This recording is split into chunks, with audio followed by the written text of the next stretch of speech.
You know that feeling when everything you do has to be perfect. I mean, really perfect. Flawless. Impeccable. I know. You can't help but chase that impossible standard. Don't worry. That's perfectly normal. And it actually is genius. Or at least your brain thinks it is. I'm here as your professor to explain all the ridiculous calculations your brain's doing without telling you. The hidden code that traps you in the self-inflicted prison of perfectionism.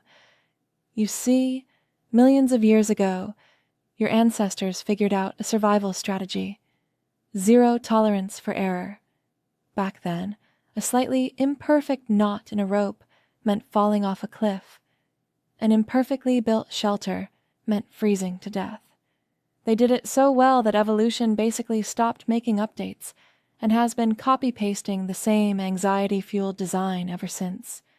Yes, really, the underlying impulse we have today looks strikingly similar to the primal fear of certain death.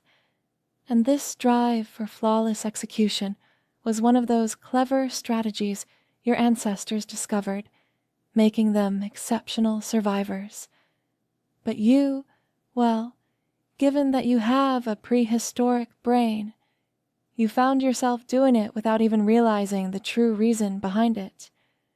Do you remember when you were small and dumb, or rather, smaller and equally dumb? You chased perfect grades, a perfectly clean room, or a perfectly straight line in your notebook. You were essentially trying to gain control over a chaotic world. But as you grew up, you got bigger and bigger. Those small acts of perfection stopped being about external validation and became about something else that you do instinctively without understanding why. Self-imposed deadlines. Some of you are carrying around over 10 kilos of invisible psychological weight, constantly reviewing and redoing. But as I said, it's not about survival like it used to be. You could turn in a perfectly adequate report, and those extra 20 hours of obsessing wouldn't help. Sit down and let me explain the trap. When you define success as a single, flawless outcome, you are engaging in a cognitive distortion called all or nothing thinking. Every step of the way is an existential threat to the final product. That's Physics 101 for self-sabotage. Without the mental clarity to accept good enough, you'd never finish a project. Each extra hour spent polishing is 2.7 times less productive than the previous one. And without letting go, you'd last maybe 6 hours on a task before popping up with a panic attack. But with a healthy dose of pragmatism, your average output nearly doubles to 11 finished tasks. The champions among you stretch it out to 35 completed projects. Your brain just screams, "Do it again." And you do it because that's what a deeply rooted psychological need figured out millennia ago. This is why you're stuck with the urge without the explanation. This perfect or else trick is so old that your extinct philosophical cousins, the Stoics, were already writing about the danger of excessive striving 2,000 years ago. We know this because scientists continue to find manuscripts warning against the pursuit of the unreachable ideal. But it's not only about your ancestors. You see, many other negative behaviors follow this pattern even today. For example, procrastination, for the same reason as the overwhelmed student, to help with the fear of failure. If you don't start, you can't fail. Now, you're probably wondering, wait, if I keep trying to make everything perfect, how do these things ever come out? Well, here's where it gets exhausting. You don't release the project hours later like any normal person would do. No. These projects don't take the express route. These projects sit in your digital drafts folder for a while. Weeks, months, sometimes even years. Over time, they get rounded and smoothed as they rub against each other.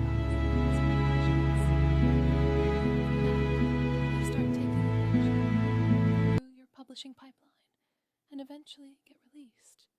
Or, more often, never. Oh, and if you're stressed for whatever reason, you just scrap the whole thing. Because why not?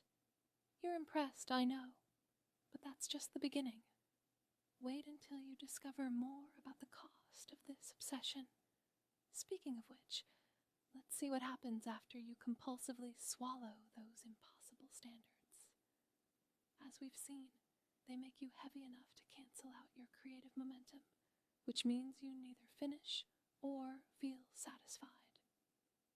Thanks to that, you're able to hold a perfect paralysis position, allowing you to literally cheat yourself out of progress.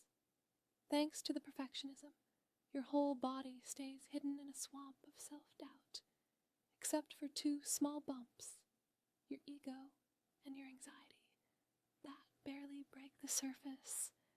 They form a small triangle, creating the minimal geometry needed to criticize and worry.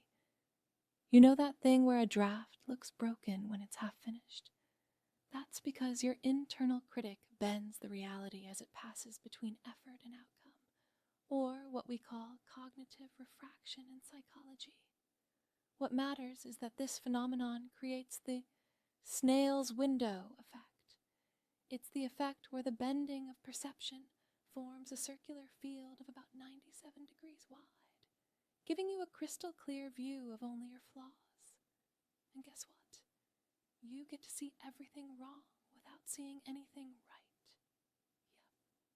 Yep. Your confidence barely sees anything except floating, tiny errors that don't look at all like a finished, successful product.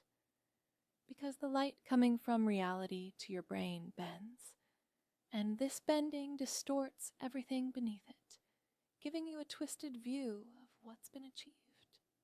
I mean, that cognitive refraction works in your disfavor in both cases. You stay in this position for hours, watching and patiently waiting for any unlucky, minor flaw to appear. This constant vigilance over the years has built up a vast archive in your memory about the routines of your own failure. You know the saying, history repeats itself. You live it literally. That archive you've gathered helps you predict the behavior and needs of your internal critic according to the time of day. Like the moments you've noticed, every time you almost finish something, the critic collects tiny anxieties scattered around. That piece of knowledge sparks a brilliant, terrible idea. You balance a self-criticism on your shoulder, return to your usual still position, wait a little, and soon self-sabotage comes straight to your mind without effort.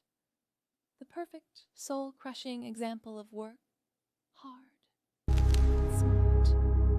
Some of your kind living in advanced neurofunctional people have watched humans so closely that they've learned their routines. They know exactly where normal people bring their projects to a close, and even what level of quality they usually accept. Using this knowledge, they slip quietly to the usual completion spots before anyone shows up and wait for the fatal work.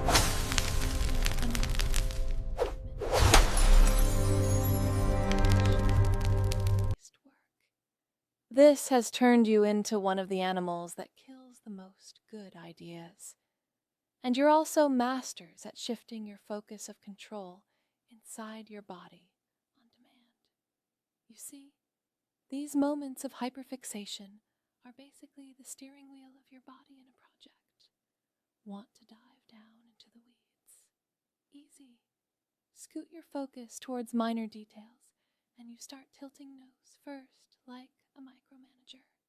Slide them sideways, and suddenly you're drifting like a shopping cart with a broken wheel through the entire task list.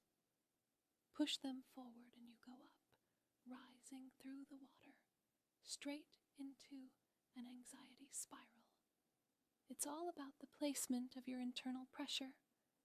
Wherever you shift your balloons of anxiety, the rest of your body tilts to the opposite side. That way, Your body rotates silently without actual work, allowing you to fine-tune your position with precision while keeping the mental space perfectly calm as you stalk the perfect, unattainable outcome. And look, those small, beautiful black bumps along your jaw, the constant need for external validation. They give you one of the most powerful and exhausting abilities in the